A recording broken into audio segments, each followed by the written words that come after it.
महाराष्ट्रात युवकांसाठीचं धोरण नाही, त्यासाठी खासदार सुप्रिया सुळे यांनी पुढाकार घेतलाय। युवा धोरणाच्या मसुद्यात कुठल्या बाबींचा समावेश असावा यावर गेल्या 6 महिन्यांपासून त्या परिश्रम घेत आहेत। युवा पिढीला त्यांचे हक्क आणि निश्चित दिशा मिळण्यासाठी हे धोरण पूरक ठरेल असा विश्वास सुप्रिया सुळे यांनी व्यक्त केलाय। आमचे प्रतिनिधी संजय मिस्किन यांनी सुप्रिया सुळे यांच्याशी साधलेला हा संवाद। सुप्रिया सुळे यांनी युवक धोरण असावं यासाठी मोठ्या प्रमाणात प्रयत्न सुरू केलेत, परिषदा आयोजित केलेल्या आहेत। कसं असेल हे युवक धोरण, काय असतील त्याच्या संकल्पना आणि कसं राबवलं जाईल याबाबत आपण त्यांच्याचकडून माहिती घेऊया। ताई नमस्कार।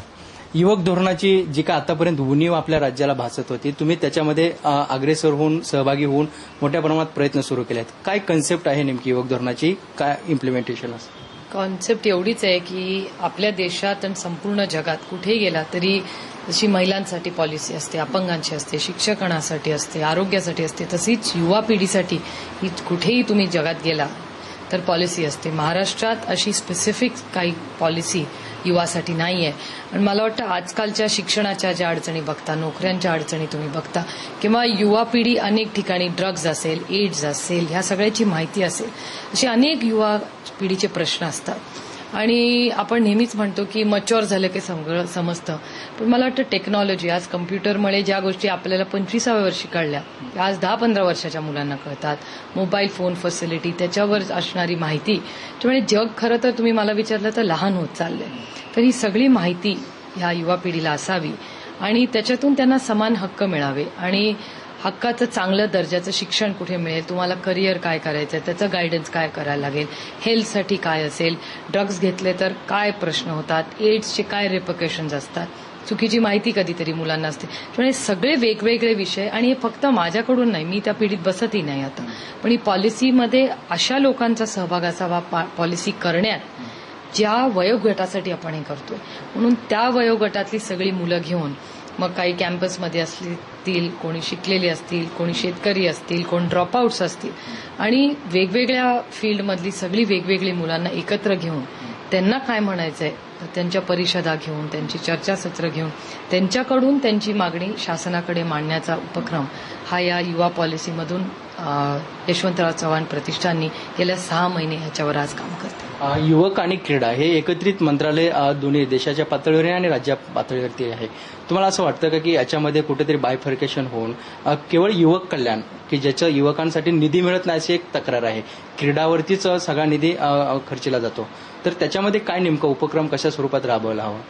मला वाटतं ही गोष्ट अनेक वर्ष झालेली आहे, बदल करणं अशक्य नाहीये, पण युथ अफेअर्समध्ये मग तो मंत्री असेल, सेक्रेटरी असेल, त्याला खरंच त्याच्यात जर इंटरेस्ट असेल, त्या वयोगटाचा असेल, आज तुम्ही बघता केंद्र शासनाने एक युवाला MOS केलेला आहे या फील्डचा, त्याच्यामुळे मला अपेक्षा आहेत त्यांच्याकडून की, आणि आपल्या महाराष्ट्राचेच आहेत ते, त्याच्यामुळे आम्हाला सगळ्यांच्या खूप अपेक्षा आहेत की त्यांच्या माध्यमातून फार चांगलं काम आपल्याला पुढच्या 5 वर्षात दिसेल आणि त्यांना जे काही सहकार्य लागेल ते मला खात्री आहे की महाराष्ट्रातली आणि या देशाची युवा पिढी जरूर जी काही मदत लागेल त्याच्यात सहभागी होईल।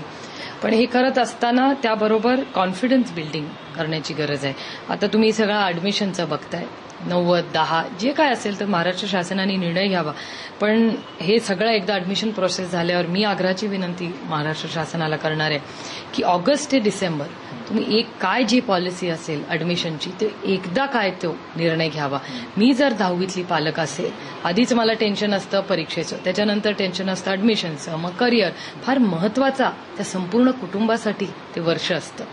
त्याच्यामुळे त्यांना डिसेंबरमध्ये जर तुम्ही सांगितलं की अशी अशी प्रोसेस आहे, आता जी गडबड होऊ घालते किंवा पालक अत्यंत टेन्शनमध्ये असतात, ते आपण कुठेतरी त्यांचा भार थोडासा कमी करू शकतो। तर डिसेंबरमध्ये जर मला कळलं की मला मार्चमध्ये काय करायचंय रिझल्ट लागल्यावर, तर मला वाटतं सगळंच जास्ती ट्रान्सपेरन्सी, जास्ती ओपनली, जितकं जास्तीत जास्त गुणवत्तेवर व्हावं तेवढा प्रयत्न मला वाटतं आपण सगळ्यांनी करावा। आणि हे करत असताना सगळे जे पालक असतील, कॉलेजेस असतील, या सगळ्यांना एकत्र घेऊन करण्याची एखादी पॉलिसी मला योग्य वाटेल, पण फील्डवर कदाचित ती इम्प्लिमेंट होऊ शकत नाही। त्याच्यामुळे माझं इच्छा चांगलंच काम करायची असते, पण त्याची प्रॅक्टिकॅलिटी कदाचित इम्प्लिमेंटेशनमध्ये थोडीशी वेगळी असू शकते। एक नोबल म्हणजे ज्याला आदर्शवत युवक पॉलिसी असावी असा काही विचार आहे का की जी देशानेही स्वीकारावी, असं काही प्रयोजन आहे? जरूर, मला वाटतं आपली ही युवा पॉलिसी जर चांगल्या रीतीने आपण एकत्रपणे करू शकलो तर या देशाला, जसं महिला धोरणाची पहिली सुरुवात महाराष्ट्राने केली, जरी युवा पिढीच्या या धोरणात आपण पहिले नसलो तरी जर चांगलं काम